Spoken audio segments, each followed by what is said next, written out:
We are continuing our study through John's Gospel. We're diving deeper. We're now going to come to one of the most famous chapters in John's Gospel. This is John chapter 3. This is Christ exchanging some ideas with Nicodemus, the religious teacher of Israel.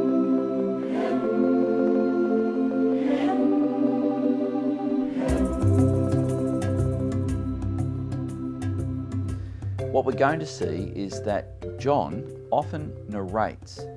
He's writing not just to a Jewish audience, primarily it seems to a Jewish audience. He's using very Jewish concepts. But there are times when he explains to a non-Jewish audience what's going on. There will also be times when he narrates what's happening in a conversation that Jesus might have with someone. And that's what we're going to see now. This is a very famous passage. Let's see if we can go deeper and just understand some of the things that you may have missed in your casual reading of this section. This is John chapter 3, verse 1. Now there was a man of the Pharisees named Nicodemus, a ruler of the Jews. This man came to Jesus by night and said to him, "Rabbi, we know that you are a teacher come from God, for no one can do these signs that you do unless God is with him." We pointed out in our last session that Jesus did many signs. John just almost with a brush of the pen just says Jesus did many signs and many people believed in him. And now Nicodemus has become aware of that. And so he's acknowledging many signs. Jesus has done many signs that only someone who was who Jesus claimed to be could possibly have done. We continue on. Jesus answered him, "Truly, truly, I say to you, unless one is born again, he cannot see the kingdom of God." Now this strikes me as odd right here because Jesus has just had Nicodemus pay him an enormous compliment. It's obvious that you are from God. No one can do the signs that you're doing, the miracles that you're doing, unless God was with him. What does Jesus do? He's not interested in the flattery. He's not interested in the compliment. He wants to go straight into the soul of Nicodemus. He goes straight to the heart of the matter. You must be born again. Now this raises a question, and Nicodemus is going to ask that question. Nicodemus said to him, "How can a man be born when he is old? Can he enter a second time into his mother's womb and be born?" Jesus answered, "Truly, truly, I say to you, unless one is born of water and the Spirit, he cannot enter the kingdom of God. For that which is born of the flesh is flesh, and that which is born of the Spirit is spirit. Do not marvel that I said to you, you must be born again. The wind blows where it wishes, and you hear its sound, but you do not know where it comes from or where it goes. So it is with everyone who is born of the Spirit." Now, when Jesus says born of the water and the Spirit, many people have been baffled by this. But what we're going to see is John is using symbols, words, language that he will use throughout his gospel. Water will be used as a reference to the Word of God, and the Spirit will be referring to the work of the Spirit. For some people, this sounds like Jesus is saying unless people are baptized in water and then baptized in the Spirit, they can't begin to see the kingdom of God. But we know that can't be right because it's not water baptism that saves anyone. It's not particularly charismatic experience with the Holy Spirit that saves anyone.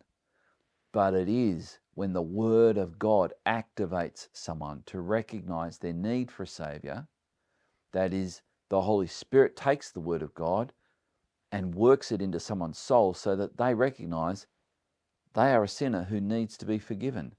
They are estranged from God and they need to be reconciled to God. And so what we have here is something that's completely consistent with what all of Scripture talks about. The Word of God being worked into a human heart, a human soul, by the Spirit of God. And this is what Jesus is saying. Nicodemus said to him, "How can these things be?" Jesus answered him, "Are you the teacher of Israel, and yet you do not understand these things? Truly, truly, I say to you, we speak of what we know, and we bear witness to what we have seen, but you do not receive our testimony. If I told you earthly things and you do not believe, how can you believe if I tell you heavenly things? No one has ascended into heaven except he who descended from heaven, the Son of Man.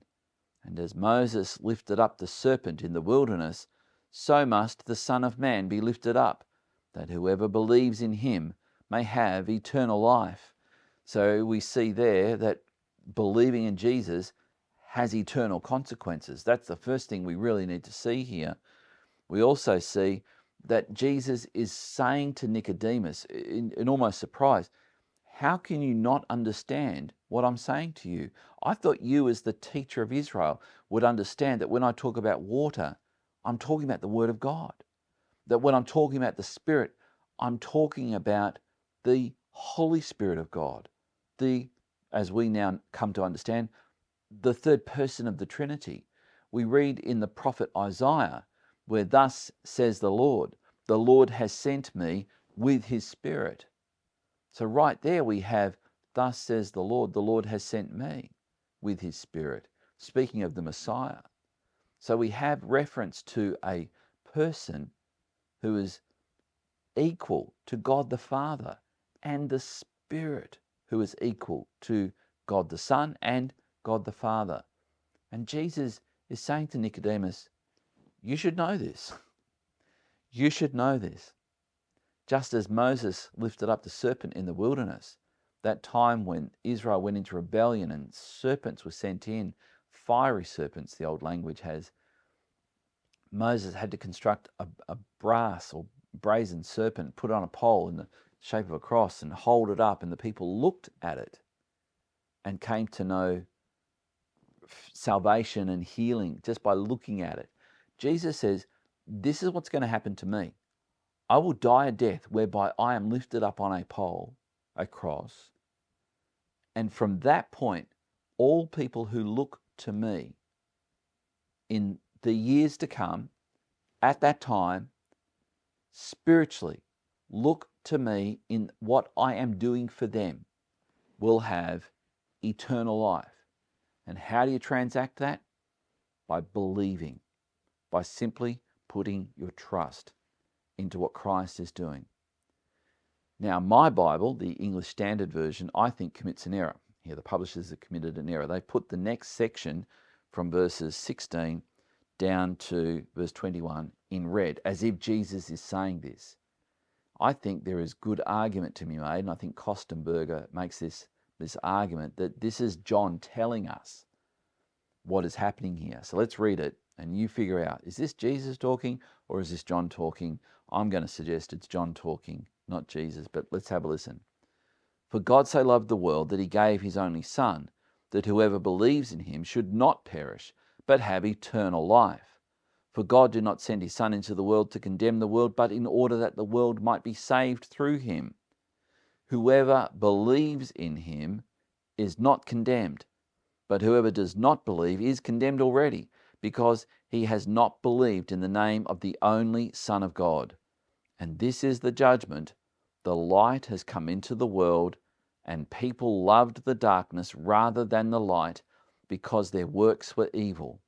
For everyone who does wicked things hates the light and does not come to the light, lest his works should be exposed. But whoever does what is true comes to the light, so that it may be clearly seen that his works have been carried out in God." Sounds like John is telling the readers something about what it means to believe in who Jesus claimed to be. And with that, I want to pray. And in our next section, we will see what Jesus says about John the Baptist. Father, I thank you for those who've joined with me now as we dive deeper into John's Gospel. I pray, Lord, that their vision of Christ would grow even more magnificent, and that, Lord, as a result of their increased vision of Christ, it would lead them to more surrendered worship of Christ. Bless everyone who's joined with me now. In Jesus' name, amen. If you haven't yet given this a thumbs up, please do. If you haven't yet become a subscriber, please subscribe. Hit that subscribe button and also hit the notification bell, and you'll be notified each time I upload one of these ongoing series through John's Gospel as we dive deeper to see some of the things that you may miss in just a casual reading. God bless you. I'll look forward to seeing you in our next video in this series.